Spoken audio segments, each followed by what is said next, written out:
جو اللہ تعالیٰ چاہتے ہیں کہ ہر بندہ کرے، پہلی چیز یہ ہے کہ اللہ تبارک و تعالیٰ کے قرآن مقدس کے اوپر سچائی کے ساتھ ایمان رکھنا کہ یہ اللہ کا کلام ہے تو ہے، چاہے پوری دنیا انکار کرے، زبان سے۔ نمبر 2 پہ ہے کہ عمل سے، کہ قرآن مقدس کے اندر جو باتیں آ گئی ہیں وہ ہم اس کو کریں گے، کیونکہ اللہ تعالیٰ نے فرمایا وَاتْلُ مَا أُوحِيَ إِلَيْكَ مِن كِتَابِ رَبِّكَ،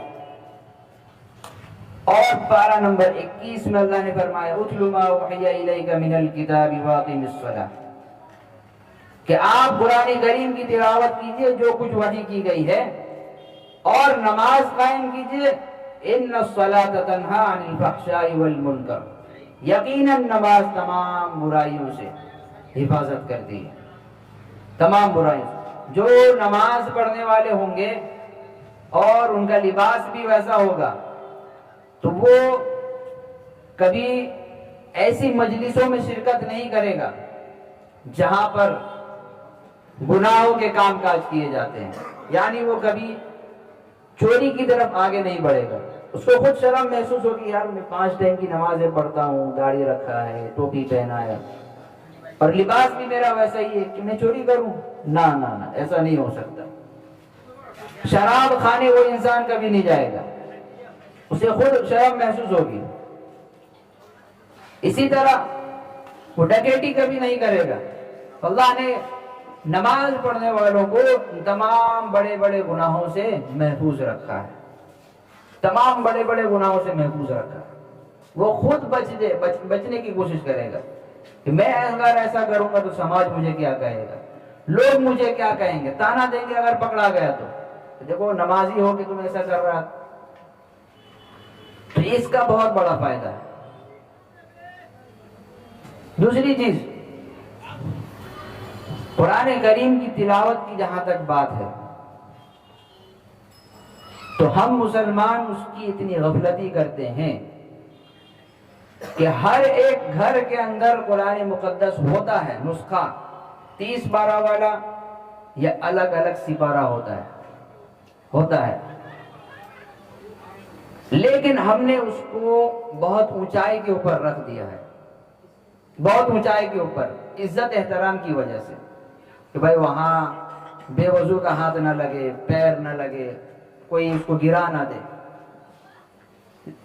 لیکن ہمارے گھروں کے اندر جہاں پر قرآن مقدس کا ہم نے وہ باکس بنایا ہوا ہے، ایک طرف وہ باکس ہے، ایک طرف ہمارے گھر کے جتنے سامان ہیں وہ ہے، جتنے سامان ہیں، چاہے فریج ہو، ٹی وی ہو، اے سی ہو، الماری ہو، ڈیسک ہو، جتنی سامان ہے، پلنگ ہو، یہ سارے سامان ایک طرف۔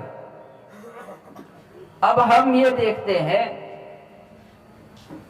کہ فریج جو اتنا بڑا ہے، مجسمہ، پلنگ، صوفہ، الماری، ٹی وی، ان تمام چیزوں کے اوپر ہماری نظر ہوتی ہے، اور ان تمام چیزوں کے اوپر ہمارا ہاتھ اکثر لگتا رہتا ہے کہ نہیں؟ فریج ہم روزانہ کھولتے ہیں پانی پینے کے لیے، سامان نکالنے کے لیے، پھر بند کرتے ہیں۔ ٹی وی ہم روز آن کرتے ہیں دیکھنے کے لیے، پھر بند کرتے ہیں۔ الماری کھولتے ہیں کپڑے کے لیے، پھر بند کرتے ہیں۔ پلنگ کے اوپر اٹھنا بیٹھنا چلتا رہتا ہے۔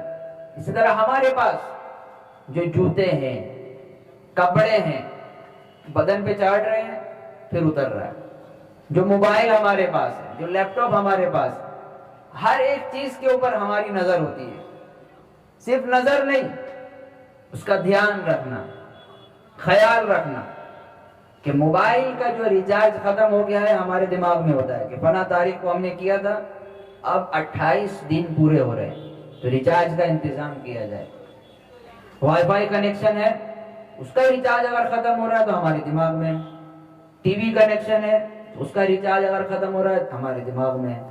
الیکٹرک کا بل آ جاتا ہے ہر مہینہ، ہم چیک کرتے ہیں 1200 روپے، 1500 روپے ہمارے دماغ میں چل رہا ہے کہ بھرنا ہے. اسی طرح فریج خراب ہو جائے ہمارے دماغ میں ہوتا ہے کہ بھائی مستری بلا کے اسے ٹھیک کروانا ہے ورنہ کام نہیں چل رہا ہمارا. ٹھنڈا پانی چاہیے تو چاہیے, کھانا سڑ جا رہا ہے فریج بغیر فریج کے چاہیے. ٹی وی آن نہیں ہو رہا تو ٹائم پاس نہیں ہو رہا, ٹی وی چاہیے تو چاہیے. کپڑے نہیں ہے پہننے کے لیے, کام نہیں چل رہا, کپڑے بھی چاہیے, ٹھیک ہے کپڑے مل گئے. جوتا نہیں ہے, کام نہیں چل رہا, خریدنا ہے, خرید لیے. ہر ایک چیز ہو گیا ہمارا, ہر ایک چیز. لیکن ہماری اگر نظر نہیں ہوتی ہے تو کس چیز کے اوپر نہیں ہوتی ہے؟ جو چیز ہم نے بالکل اوپر اٹھا کے رکھ دیا ہے, جو چیز ہم نے بالکل اوپر اٹھا کے رکھ دیا ہے اس کے اوپر ہماری نظر نہیں ہوتی.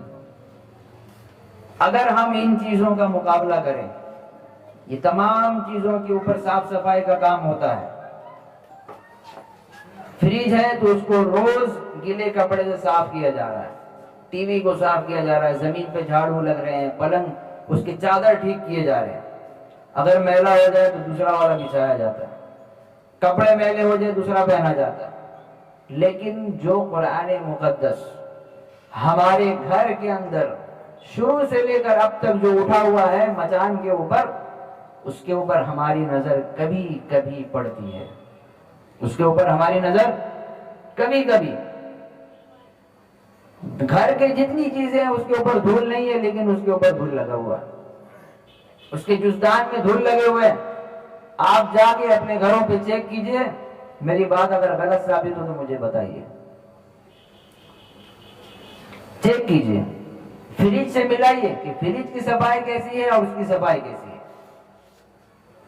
اپنے کپڑے سے دیکھیے کہ قرآن کا جو کپڑا ہے جزدان, اس کی کیا حالت ہے اور میرے جسم پہ جو کپڑے ہیں اس کی کیا حالت ہے. تو جس کتاب کے ذریعے سے ہمیں آخرت ملنے والی ہے, جس کتاب کے ذریعے سے ہمیں قبر کے عذاب سے نجات ملنے والا ہے, ہم نے تو اس کو چھوڑ دیا. چونکہ قرآن بحیثیت ٹکٹ ہمارے لیے ہے. بغیر ٹکٹ کے آپ ٹرین میں سوار نہیں ہو سکتے, ہوائی جہاز پہ چڑھ نہیں سکتے, کشتی میں بھی سوار نہیں ہو سکتے. آپ پیسہ دیجئے, ٹکٹ کٹوائیے. تو قرآن کریم بحیثیت ٹکٹ, اس کے بغیر ہماری نجات ہو نہیں سکتی, ہو نہیں سکتی. تو پہلی بات تو یہ ہو گئی کہ قرآن کریم کی تلاوت ہونی چاہیے.